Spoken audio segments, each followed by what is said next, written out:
So Andrew, you're known as the Prius of the sea. Tell us a bit about Corvus and the market that you're tapping into. Here at Corvus, well, we're a relatively small company, a startup company really just transitioning into its commercial phase. We're about 60 people, the majority of them here in Richmond, BC, but really we have folks spread over the entire globe.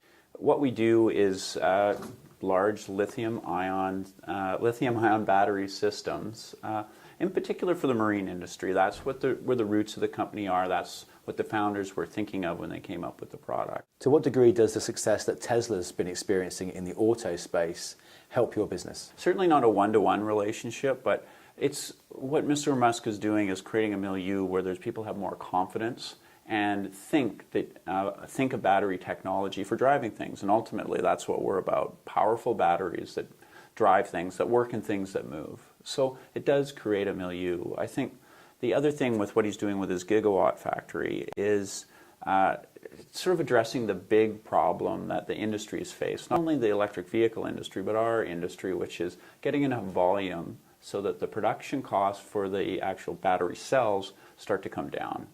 I think the big blue sky for us is in the oil and gas industry. There's a number of applications, particularly for floating oil rigs, that lend themselves very naturally to batteries, most specifically disaster recovery situations. If we think that the rig that was in the Gulf that had a problem with BP, now if that had a disaster recovery scenario based on our batteries where they could have cut the string and moved the vessel away when it's in total blackout, away from the problem area, that would have saved a lot of damage. And the industry, and the oil and gas industry that is, well understands that. So tons and tons of interest from that industry. It's early days, but a lot of momentum there. And I think that's where we'll see some really significant growth for the company.